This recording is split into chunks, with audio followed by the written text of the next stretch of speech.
My name is Vivian Rhodes. I'm 36 years old. And last month, I stood in the back row of a courtroom while my own family tried to erase me. Again. They didn't scream. They didn't beg. Just file after file, slideshow after slideshow, turning my life into bullet points. Unstable, unfit, a liability. That was the word they chose. Liability. It echoed in the marble walls like it meant something final. But the truth is, it wasn't the first time I'd been written out. The first time I didn't even notice. It started with smaller things. A name missing from holiday invites, a signature line left blank. Then one day, it was official. A will. A lawsuit. A declaration on paper that I was no longer part of the story. I didn't stand up. I didn't speak then. Not because I couldn't, but because I was learning. How silence can be sharper than any argument. How erasure isn't the end. It's just the start of a new kind of record. So when the judge finally called my name that afternoon, I didn't rise to defend myself. I rose to hand over one envelope. Sealed. 3 pages. The kind of truth they couldn't unwrite. Because this wasn't about revenge. It was about clarity. And if there's one thing I've learned, it's this. Silence isn't surrender. Silence is strategy. When they think you've vanished, that's when you leave the biggest mark. Because some stories don't need applause. Only a beginning. Thank you for being here. I stood in the narrow hallway outside my apartment, the cheap fluorescent lights overhead flickering just enough to make everything feel unreal. The letter wasn't meant for me, at least not on paper. But it had been wedged into my mailbox, the handwriting too formal to be personal, the return address printed in bold serif. Franklin and Merritt, estate attorneys at law. I turned the envelope over in my hands. No stamp. Hand-delivered. The kind of thing you don't get by accident. Inside, my fingers felt suddenly too large as I tore through the thick paper. The flap resisted before finally giving way, like it knew I wasn't ready for what was inside. Gregory Dawson versus Vivian Rhodes. Filed under District Court of Denver County, case number 23-11874. My knees didn't buckle. That would have been too dramatic.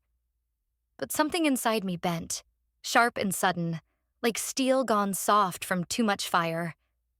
Gregory. I hadn't spoken to him in 5 years. Not since the hospital.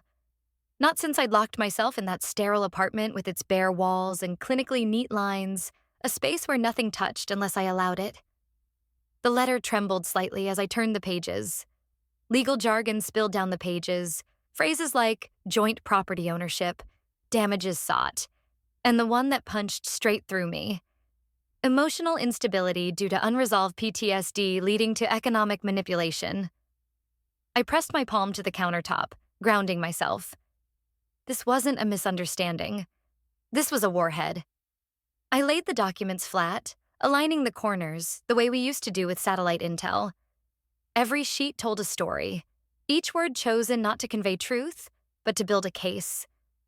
And Gregory, coward that he was, had built it using details only someone inside the wire could have known. I turned toward my bookshelf. The spines were uniform, dog-eared in the same place. Manuals, biographies, a few scattered hardcovers on trauma, recovery. All of it neutral, safe. But the top shelf held what mattered. A pair of tarnished dog tags strung on a blackened chain, coiled like a snake in a ceramic dish. My hands didn't reach for them. They didn't need to. I walked into the kitchen, tapped the screen of my old phone, and scrolled to voicemail. I hadn't listened to these in months, maybe years, but they were all still there. Labeled. Time-stamped. Mom. Mom. Mom. The first one. Vivian. It's your mother. I just wanted to check in. Your sister said you weren't returning calls. We worry about you, you know. It's not healthy to isolate. Click. Next one. Your uncle passed. We thought you might want to know. There'll be a small service. No pressure to come, of course. No pressure. That was always her way of making absence feel like failure, but not once did she mention Gregory. I picked up the letter again. His claim went back almost 7 years. Before the discharge, before I even cut contact. He'd said I coerced him emotionally, that I'd used my instability to manipulate joint purchases, that I was unfit to manage significant assets. I laughed, quietly, almost politely, because somewhere under that sterile calm, the bile was rising. Unfit. That word had teeth. I scanned the third page. Plaintiff asserts the respondents demonstrated long-term patterns of psychological coercion, PTSD instability, and financial deceit. There it was. Not a guess, not conjecture. A quotation from my therapy transcripts, word for word. My lungs seized. The room felt too small. Those files were classified under federal confidentiality clauses. They weren't public, weren't even on civilian servers. Only 3 people knew the contents. Me, my VA-appointed therapist, and my gaze snapped to a photo on the fridge. A curling Polaroid from 6 years ago. Me, Gregory, and Meredith, Mom in front of his garage. I was still in uniform then. Still smiling. Still naive enough to believe that blood meant protection. Someone had given him access. Someone had gone through my records, through my wounds, and handed them over in a manila envelope. Not to help, not to heal, to destroy. I took a breath, then another. Slow, shallow, controlled. I counted the inhales in sets of 4. My body obeyed. I folded the letter neatly, returned it to its envelope. My hand paused at the lip before sliding it shut. On the outside, the envelope still read, "To Gregory Dawson, care of Franklin and Merritt." But inside? Inside, it belonged to me now. Every word was mine to wield.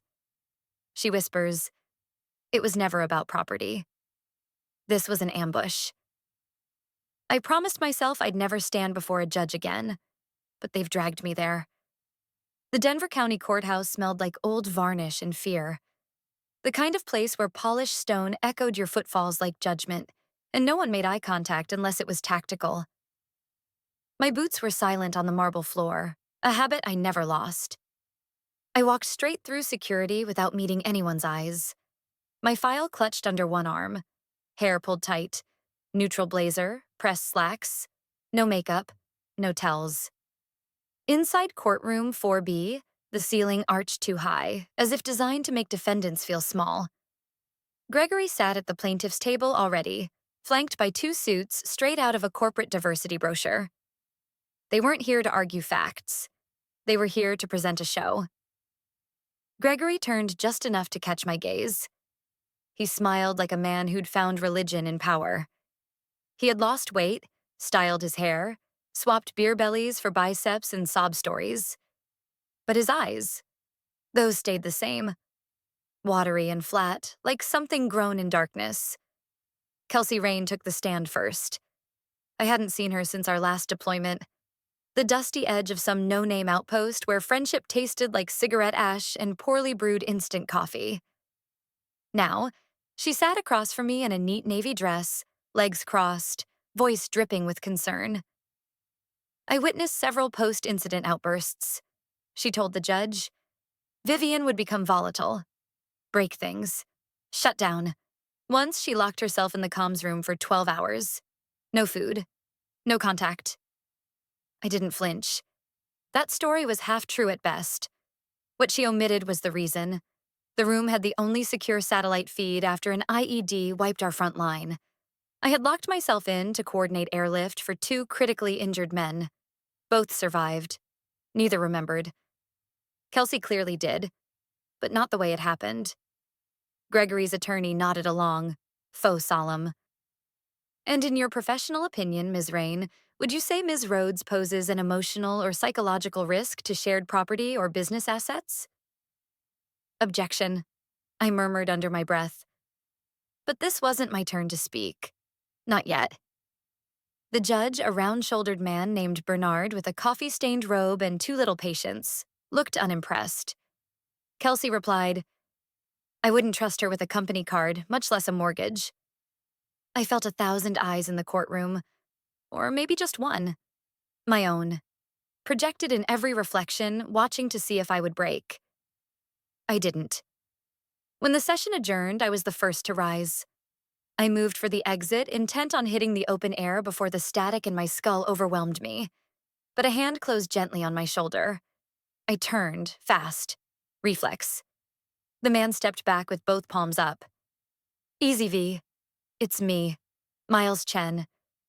I hadn't seen him in years. He'd been an analyst in my old unit. Sharp, twitchy, always humming low while decrypting. Last I heard, he was in DC, doing private sector security audits. Clean cut now, corporate casual. "What are you doing here?" I asked. He glanced over his shoulder. "I work with a firm tied to civil litigation, mostly veteran stuff. Your name flagged 2 weeks ago. I started digging." "You're not allowed to—" "I didn't use any federal channels," he interrupted. "But I know what Gregory's doing. And I know who helped him." My mouth went dry. I studied his eyes. No flinch, no bluff. "Kelsey?" He didn't nod, but he didn't deny it either. "She had no clearance," I whispered. "Those files were locked under joint operations." "They weren't when she left the unit. She got temporary credentials for a medical review board. I think she copied your file before the access expired." "Illegally." "Definitely," he said. I wanted to ask more, wanted to scream. But the moment shattered when Gregory walked past us, brushing my shoulder with that same smug half grin. "I can help," Miles said, low and fast. "But we have to move carefully. You can't fight this in public. Not yet." I didn't answer, just turned and left. That night, I unlocked my encrypted email for the first time in months. There was a new message. No subject, no sender, just one file. Echo, transfer. Voice, KR. Audio, number 3, I clicked play. Her voice filled the room. "Vivian doesn't remember things right. She makes stuff up. I think the PTSD made her dangerous. If I hadn't come forward, someone could have gotten hurt." My stomach twisted. The tone, the pacing. It was a script, a rehearsed lie. I replayed the file once, twice, memorizing the intonations. Not for vengeance, not yet. Just to remember who I was up against. If they want to weaponize my silence, I'll use it better than they ever imagined. Miles's office was the opposite of the courtroom. No echo, no theater. Just matte gray walls, a desk that looked untouched, and a warboard of sticky notes with names, dates, arrows looping like some quiet madness. The windows were drawn. 2 mugs sat cooling on the side table. One was his. The other, mine now, I guessed. I leaned against the door as it clicked shut behind me. The weight of the past week pressed against my ribs like Kevlar. Tight, protective, suffocating. "They thought I'd crack," I said, dropping the USB on his desk. "Let's make sure they regret betting wrong." Miles smiled, but it didn't reach his eyes. He reached for the flash drive. "Let me guess. You encrypted it twice. Once for them, once for me." He chuckled. Classic Rhodes. On the screen, Kelsey's voice flickered to life again. Miles slowed the playback, applied filters, isolated sound layers. I watched in silence as he magnified one waveform, then another. "She recorded it in an enclosed space. No natural reverb," he muttered. "2 different mic sources. That's weird." I sipped cold coffee. "Keep going." He tapped a few keys, triangulated data from the embedded metadata, and paused. "One of these voice layers, it's been processed to mimic female cadence, the bass profile." I leaned in. He hesitated. "It's Gregory." I blinked once. The core intonation's his, slightly raised pitch masked with filter overlays. Amateur job, but not sloppy. I sat down across from him. So the so-called testimony wasn't even hers? She spoke part of it. The rest was either spliced or dictated, probably rehearsed. but here's where it gets worse. He slid a folder across the table. Printed bank records, transfers, timestamps, entity names. My father's law firm, Rhodes and Hallwell, showed up 5 times in the wire log trail. 3 accounts were registered under shell companies. The amounts weren't massive individually, but the pattern was clean. Intentional. I didn't flinch. Not yet. Miles, I said quietly, how do you feel about bringing in someone who doesn't play by courtroom rules? He looked up. Cole Mendoza? I nodded. Still keeping tabs on us? More like, he's been waiting. Cole Mendoza walked like a man who knew every escape route. Lean, dark blazer, eyes that measured you before you knew you'd been weighed.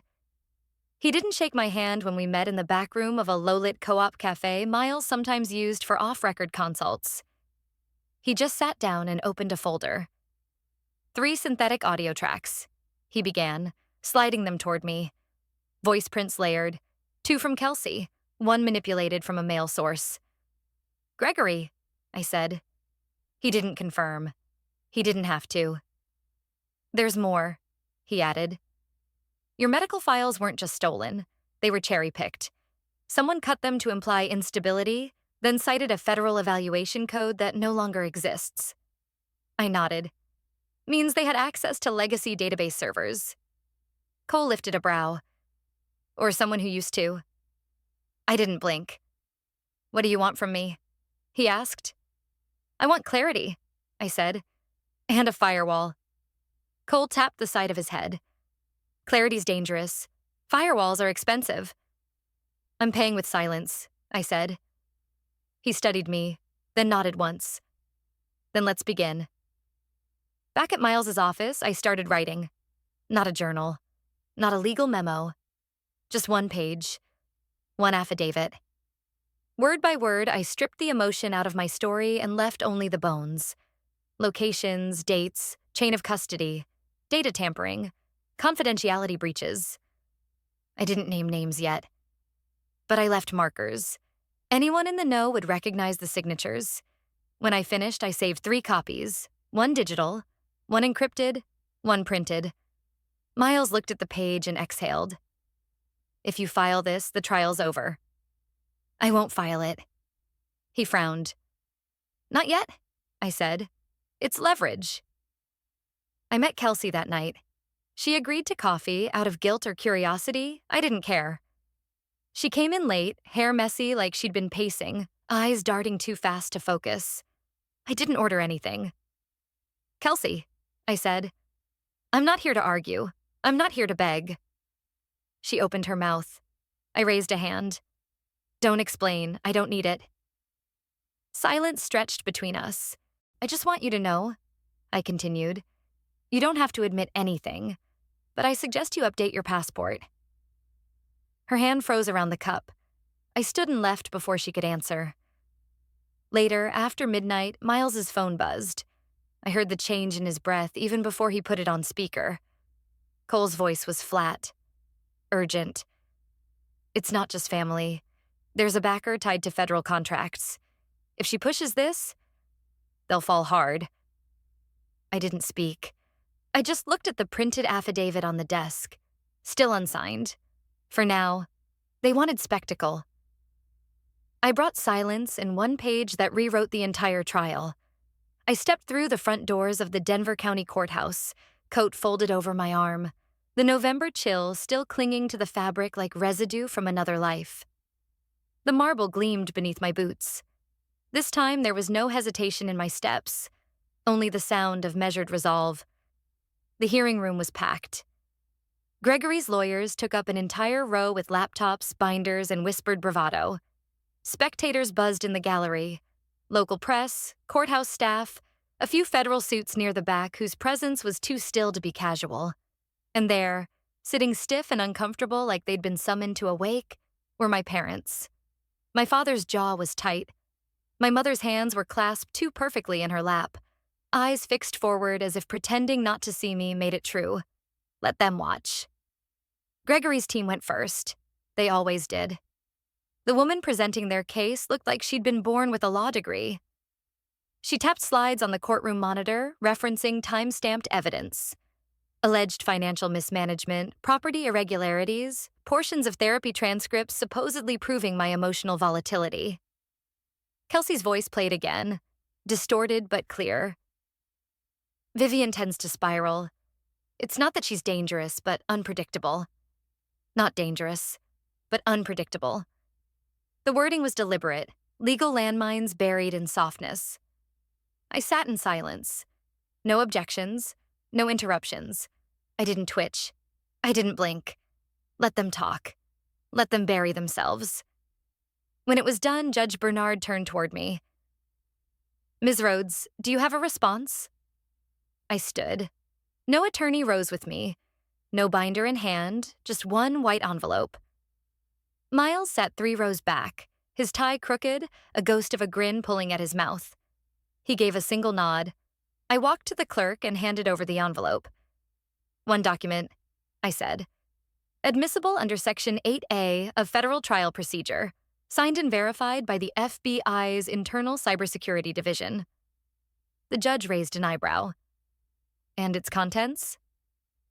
Will clarify the source of all referenced medical records, expose unauthorized data acquisition, and demonstrate how Mr. Dawson's financial claims are part of a coordinated laundering network targeting classified rehabilitation files of military personnel. I sat back down. The courtroom shifted. Air moved differently. Sharper, heavier. The judge opened the envelope. 3 pages inside. One was the affidavit. The others were authentication letters from the Federal Cybercrimes Unit. He didn't speak for nearly 2 minutes. When he did, his voice was sandpaper. This document names not only Mr. Dawson, but Ms. Rain and a private third-party consultancy with active DoD contracts. Gregory jolted like someone had whispered his deepest fear into a microphone. I'm placing this hearing in recess, effective immediately, the judge said. Court officers, please approach the plaintiff's table. 2 U.S. Marshals moved without ceremony. Gregory turned to one of his lawyers as if to speak, but the man stepped back, palms raised. Kelsey stood up too fast. Her chair clattered backward. Then she bolted, heels skidding against tile, shoulder brushing the wood-paneled wall as she shoved through the exit doors. No one chased her. They didn't have to. One marshal turned to Judge Bernard. We'll need your chambers, he said, voice clipped. There's more, beyond this courtroom. The judge didn't argue. Gregory's voice broke the silence. This isn't what I didn't know. But the marshal was already turning him around, hands at his back, the steel click of cuffs echoing louder than any gavel. I didn't move. Let them fall. In the back row, my mother finally turned her face toward me. It wasn't anger. It wasn't shame. It was something worse. Disbelief. As if the daughter they discarded had become someone unfamiliar, someone they couldn't explain away. I looked right through her. Then I picked up my coat and walked out. Quiet, composed, and free. No one tells you that justice feels a lot like grief. The morning after the hearing, I sat alone in my apartment with the TV sound muted. Closed captions bled across the screen like a quiet autopsy of what had happened. Gregory Dawson taken into federal custody. Multiple financial crimes linked to mental health data brokers. Sources confirm at least one whistleblower was former military. They didn't name me yet. I pulled the blinds halfway. The light was too sharp, the kind that exposed everything. My apartment felt different now. Same sterile calm, but heavier. Like it had absorbed the courtroom tension and didn't know how to release it. Cole texted first. Transmission completed. Media heat rising. Stay under 24-hour watch for now. Then came another from Miles. You okay? I didn't respond to either. I wasn't ready to perform stability. Instead, I walked to the kitchen, made a cup of coffee I didn't finish, and let the silence stretch. It wasn't oppressive. It was earned. By noon, the voice message came through. Hi, Vivian. It's... Mom, I wasn't going to call. Your father said it wouldn't help, but I just wanted to say we didn't know. About everything. We didn't think it was that serious. Gregory always seemed so polite, and the firm said the files were handled properly. Anyway, if you need anything, I deleted the message before she finished her sentence. I didn't need anything. Certainly not that. Miles showed up around 3, knocking once before letting himself in like always. He carried a paper bag, Thai takeout, judging by the grease halo. "You've barely touched food in 48 hours, he said. I stared at him. He held up a plastic container. "There's chili paste on the side, like you like."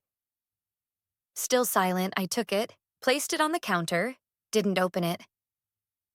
"You're on every internal flag watch list now," he added after a beat. "Cole says they labeled you high-risk whistleblower status. That's both a compliment and a warning." "Good," I said. No," I said calmly. "I'm not unraveling. I'm calibrating." He nodded. "Besides," I added, "they'll come soon." He didn't ask who they were. He already knew. The knock came at dusk. A woman in a gray coat stood in the hallway, badge already out. "Agent Marks," she said. "FBI Internal Counsel Liaison. May I come in?" We sat across from each other in the living room. I didn't offer tea. She didn't pretend to want any. "We'd like you to consult on an upcoming internal review board," she said. "Targeting therapy contracting chains with federal access. You're not obligated to participate, but you'd be useful." "Useful," I echoed. "You're not just a survivor," she said. "You know systems, language, pressure points." I didn't answer right away. Then I said, "Fine. But I choose what I don't talk about. You'll need to sign a federal non-disclosure." I assumed. She pulled out the file, left it with me, and disappeared like she was never here. The next day, I dressed in black and gray, clipped my dog tags beneath my blouse, and walked into a federal office with no signage on the door. Inside, a conference room waited. Bare walls, sealed windows, no identity. They gave me a pen. I signed. I didn't look back. Miles drove me home in silence. It wasn't until we were on the highway, Denver shrinking in the rear view, that he finally spoke. "You do realize this was never just about you?" I didn't turn my head. The skyline blurred. "That's why I didn't burn them," I said. "I needed them to watch." He didn't respond. He didn't need to. They sent no invitation. I sent no regrets. Snow coated Denver like a memory trying to soften itself. Light flurries drifted past the rooftop railing, brushing against scarves and the edges of warm paper coffee cups. The laughter came in small bursts, real, unpolished, free. Cole leaned back in his chair, balancing it on 2 legs with the same dangerous ease he brought to everything. Miles was mid-story about a failed drone deployment in Kandahar, and the table howled at the punchline. I took another sip of hot cider, letting the warmth curl inside me. Then, from the inside pocket of my coat, I pulled out the card. It was printed on thick faux linen stock. No sender listed. Just 3 lines. "Family Christmas brunch, seat reserved for you. 11 a.m. sharp." No apology. No explanation. Not even a name. I let out a dry laugh. Half breath, half scar tissue, and ripped it cleanly down the center. Then again. And again until only snowflake-sized paper confetti sat in my hand. I let it drift from my fingers into the wind. A fitting offering. Across town, in some tasteless country club dining room, I imagined the Rhodes family posing for yet another perfect holiday portrait. Cold crystal. Stiff smiles. An empty seat they wouldn't mention. Let them explain that. Let them eat their silences. Here on this rooftop, I had something they couldn't counterfeit. Presence. "Have you thought about teaching?" Cole asked between bites of some spiced pumpkin scone. I tilted my head. "Quantico, maybe West Point. I hear they're desperate for someone who actually understands systems, not just how to file memos." Miles grunted. "She'd terrify cadets." "Good," I said, smiling faintly. Cole smirked. Think about it. You've got that rare combo: experience, insight, and the moral backbone they pretend to value. Miles raised his mug. To Vivian scaring the hell out of the next generation. Constructively. Laughter again. I let it sink in this time. I wasn't healed. Healing wasn't a switch or a ceremony.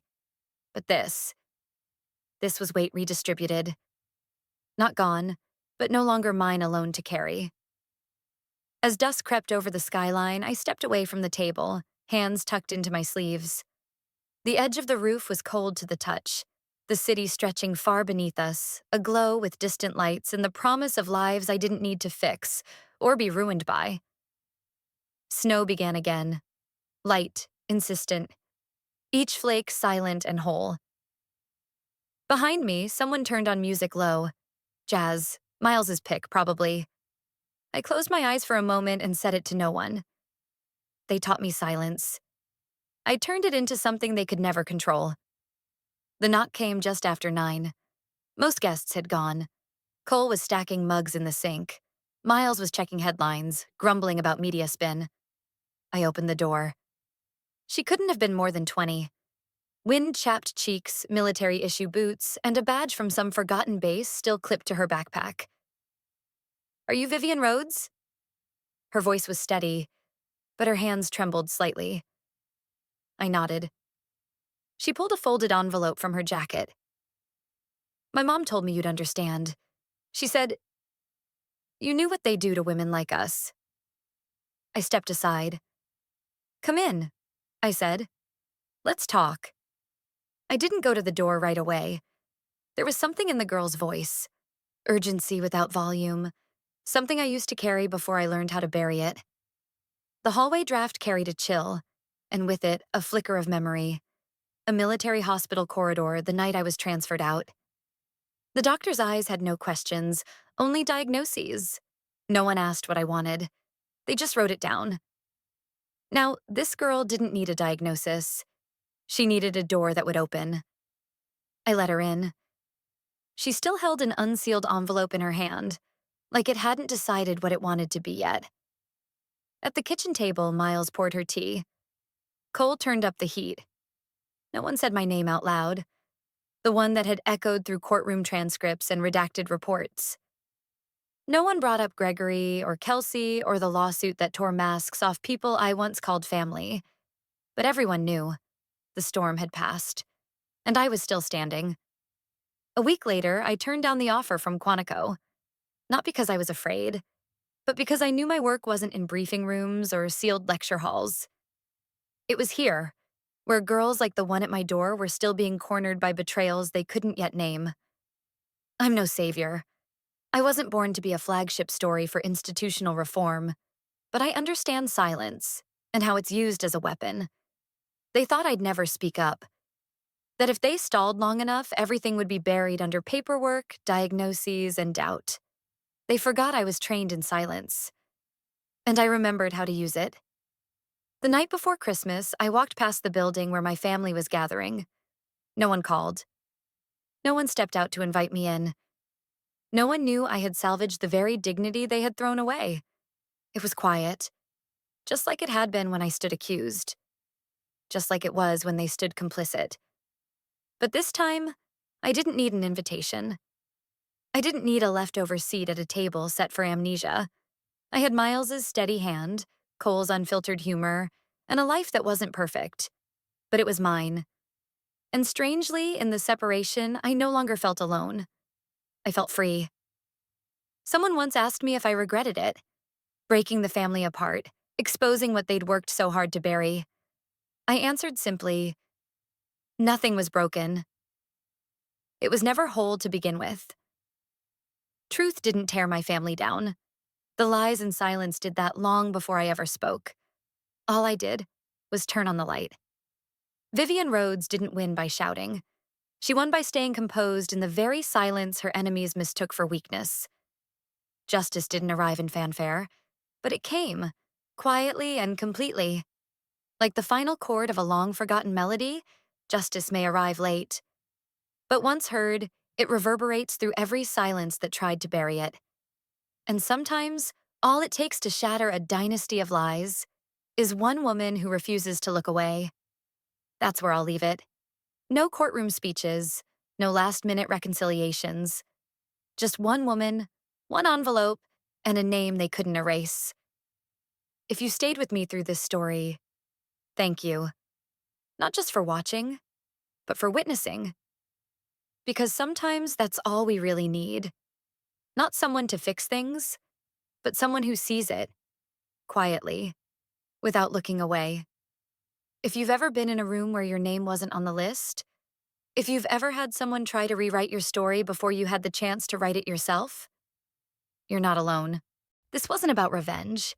It was about standing still, steady, while the storm passed, and knowing who you are when the silence settles. If this story meant something to you, I'd love to hear it. Leave a comment below. Your story, your version of standing up in silence, or just 2 words. Still here, because sometimes that's enough. Thank you for watching. Take care of yourself, and of the name only you can carry.